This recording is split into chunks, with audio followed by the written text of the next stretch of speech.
मैं समय हूं और आज महाभारत की अमर कथा सुनाने जा रहा। महाभारत, ये नाम सुनते ही इस सीरियल की पूरी कहानी हमारे दिमाग में तैरने लगती है। बी.आर. चोपड़ा की महाभारत की गिनती भारतीय टेलीविजन इतिहास के सबसे दमदार सीरियल्स में होती है। इस सीरियल का क्रेज लोगों में इस कदर छाया हुआ था कि जब ये टीवी में प्रसारित होता तो गली मोहल्लों में सन्नाटा छा जाता था। घर के बच्चों से लेकर घर के बुजुर्ग टीवी के सामने बैठे दिखाई देते थे। वहीं कोरोना के टाइम जब इस सीरियल को फिर से टीवी पर दिखाया गया तो इसने टीआरपी के कई सारे रिकॉर्ड तोड़ दिए। इस सीरियल के हर एक किरदार ने अपनी दमदार एक्टिंग से ऐसी महाभारत रची जिसका मुकाबला आज तक कोई नहीं कर पाया। मूर्ख, सत्य चाहे कितना ही कड़वा क्यों ना हो, सत्य फिर भी सत्य होता है। सत्य को सुनने उससे आज हम इस वीडियो में जानेंगे महाभारत का निर्माण कैसे हुआ, महाभारत के कलाकारों का चयन कैसे किया गया, साथ ही बिना किसी एडवांस टेक्नोलॉजी के उस समय इसे कैसे शूट किया गया और इसको बनाने में बी.आर. चोपड़ा के सामने किस तरह के चैलेंजेस आए।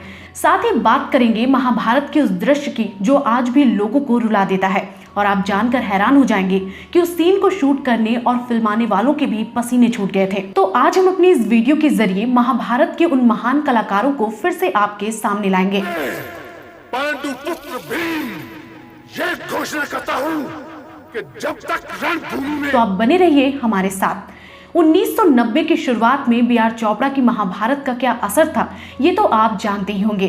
गलियों में सन्नाटा छा जाता था, यहाँ तक कि हरियाणा सरकार ने आदेश दिया था कि महाभारत के टेलीकास्ट के समय बिजली ना काटी जाए। छोटे छोटे बच्चे गदा धनुष और रथ में चलने के सपने देखने लगे थे। बी.आर. चोपड़ा ने जब महाभारत के बारे में सोचा तो वो पहले इसमें एक फिल्म बनाना चाहते थे, लेकिन उन्हें पता था कि महाभारत इतनी विशाल और इसमें इतने पात्र हैं कि मात्र 3 घंटे में इसे एक फिल्म के रूप में पेश करना असंभव है।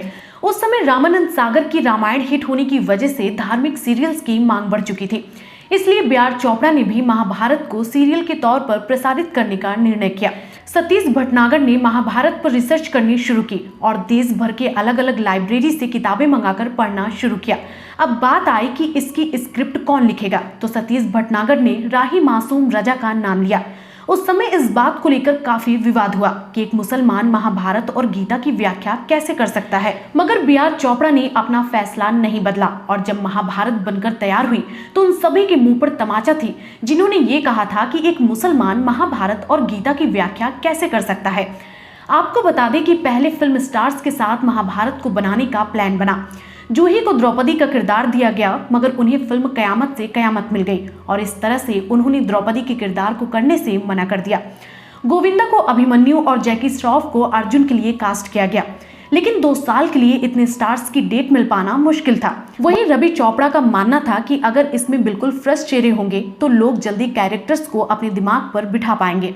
बी.आर. चोपड़ा के बेटे रवि चोपड़ा ने निर्देशन की बागडोर अपने हाथ में ले ली और समाचार पत्रों में कलाकारों के लिए विज्ञापन दिया। इसमें 10,000 से भी ज्यादा लोगों ने महाभारत में काम करने के लिए पत्र लिखे, लेकिन रवि चोपड़ा को ऐसे किरदारों की खोज थी जो इससे पहले फिल्मों या टीवी में ना दिखाई दिए हों और जिनकी हिंदी में पकड़ बहुत अच्छी हो। इस काम के लिए उन्होंने सपनी का किरदार निभाने वाले गुफी पेंटल को चुना, जो उस समय जाने माने असिस्टेंट डायरेक्टर और कास्टिंग डायरेक्टर थे। ये बात बिल्कुल सच है कि आज हमारे दिमाग में महाभारत की जो इमेज बनी है उसमें इन कलाकारों का बहुत बड़ा योगदान है। नए कलाकार होने की वजह से लोगों ने इन्हें जल्दी अपना लिया था। किसी भी कलाकार को चुनने का पहला पैरामीटर उसका लुक था, दूसरा उसकी हिंदी में पकड़ थी और सबसे आखिरी में एक्टिंग का नंबर आता था। महाभारत के कलाकार चुनना इतना आसान नहीं था। पहले एपिसोड में राजा भरत के किरदार को राज बब्बर को दिया गया और इस तरह से धीरे धीरे किरदारों का चयन होना शुरू हुआ।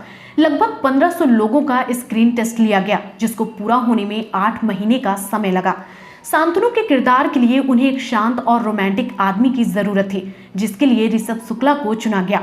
अब बारी आई भीष्म के किरदार की। आपको बता दें, पहले भीष्म के किरदार के लिए किसी और को चुना गया था, लेकिन किन्हीं कारणों से उसने इस किरदार को करने से मना कर दिया, जिसके बाद मुकेश खन्ना को बुलाया गया।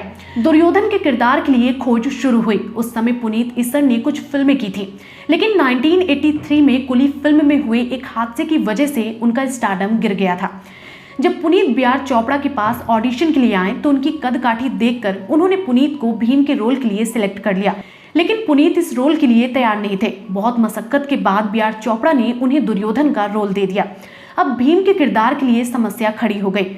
भीम के लिए बी.आर. चोपड़ा को दुर्योधन से भी बड़े और भारी किरदार की जरूरत थी। चोपड़ा साहब ने प्रवीण कुमार के बारे में सुन रखा था। प्रवीण की कदकाठी पुनीत से बेहतर थी और इस तरह से भीम का सिलेक्शन भी हो गया और सागर सालुके, जिन्हें पहले भीम के लिए चुना गया था, उन्हें बलराम का किरदार दे दिया गया और श्री कृष्ण के किरदार को चुनने की बारी आई, जिसके लिए 3 लोगों का स्क्रीन टेस्ट लिया गया, जिसमें पहले नंबर पर थे गजेंद्र चौहान, दूसरे नंबर पर थे ऋषभ शुक्ला और तीसरे नंबर पर थे नीतीश भारद्वाज। नीतीश भारद्वाज को पहले विदुर का किरदार दिया जाना था, लेकिन बाद में उन्हें ही कृष्ण के किरदार के लिए सिलेक्ट कर लिया गया। प्रणाम बड़े भैया। ओ वासुदेव, लगता है आप लोग मेरे आने से कुछ प्रसन्न नहीं हुए। कृष्ण के किरदार का सिलेक्शन होने के बाद गजेंद्र चौहान को युधिष्ठिर का किरदार दे दिया गया। अब बारी आई महाभारत के सबसे महत्वपूर्ण किरदार की, जिसके इर्द गिर्द पूरे महाभारत की रचना थी। अंधे का पुत्र अंधा। और वो था द्रौपदी का किरदार। मैं इंद्रप्रस्थ की पटरानी द्रौपदी हूँ। मैं सम्राट युधिष्ठिर का भाला हूँ। द्रौपदी के किरदार के लिए रूपा गांगुली बी.आर. चोपड़ा की पहली पसंद नहीं थी। पहले उन्होंने इसके लिए जूही चावला को चुना था, लेकिन जूही को फिल्म मिल गई और उन्होंने इस किरदार को करने से मना कर दिया, जिसके बाद बी.आर. चोपड़ा ने रूपा गांगुली को इस किरदार के लिए चुना। अब बात शकुनी के किरदार की थी। गुफी ने कई ऑडिशन लिए, मगर जैसा कलाकार उन्हें चाहिए था वो नहीं मिल पा रहा था, तो गुफी ने चोपड़ा साहब से कहा कि शकुनी के किरदार को वो खुद करना चाहते हैं और इस तरह से गुफी शकुनी बने। हस्तिनापुर का राज मुकुट कोई नहीं छीन सकता, ना तुम्हारे पिता में। आपने महाभारत में इस समय की आवाज को तो सुना ही होगा। मैं समय हूं और आज महाभारत की अमर कथा सुनाने जा। यह आवाज चुनी गई हरीश भिमानी की। महाभारत की शूटिंग 2 साल तक चली और इसमें 9 करोड़ की लागत लगी। हर एपिसोड की लागत 10 लाख होती थी। उस समय टेक्नोलॉजी का इतना विकास तो नहीं था, पर फिर भी इस टीम ने ऐसे कई दृश्य दिए जिन्हें देखकर लोग चकित रह गए। जब महाभारत डीडी नेशनल में प्रसारित हुई तो एक अलग ही इतिहास लिखा। यूं तो महाभारत का हर दृश्य लोगों के जहन में बस चुका है, पर चीरहरण का वह दृश्य देखने वालों के लिए ही नहीं, उसे निभाने और फिल्माने वालों सभी के लिए मुश्किल भरा रहा। इस सीन में एक स्त्री के अपमान को दिखाना था, वो भी बिना किसी अश्लीलता के। आपकी सभा में एक नारी का अपमान हुआ है। इसको शूट करने से पहले रूपा को पूरा सीन समझाया गया। बी.आर. चोपड़ा के बेटे रवि चोपड़ा ने रूपा से कहा कि एक औरत का अपमान हो रहा है जिसके तन पर केवल एक कपड़ा है। अब आपके मन में इसको लेकर क्या फीलिंग्स होंगी, इसको ध्यान में रखकर परफॉर्म करना है। रूपा ने अपने सारे डायलॉग अकेले कमरे में बैठकर याद किए। वो अपने कैरेक्टर में पूरी तरह से डूब चुकी थी और जब सीन शूट होने लगा तो वो बीच में ही फूट फूट कर रोने लगी। वो इतनी भावुक और आहत महसूस करने लगी कि उन्हें शांत करने में पूरी टीम को आधे घंटे से ज्यादा का समय लगा और इसके बाद दोबारा से शूटिंग शुरू हुई। रूपा ने बिना रुके चीरहरण के पूरे दृश्य को ऐसा पिरोया कि हर कोई हैरान रह गया। उनका रोकर हाथ जोड़कर अपनी लज्जा बचाने की गुहार लगाने वाला सीन पूरे महाभारत में सबसे यादगार दृश्य में से एक बन गया। नहीं! मैं आपसे नाटों की बात नहीं कर रही हूँ पितामह।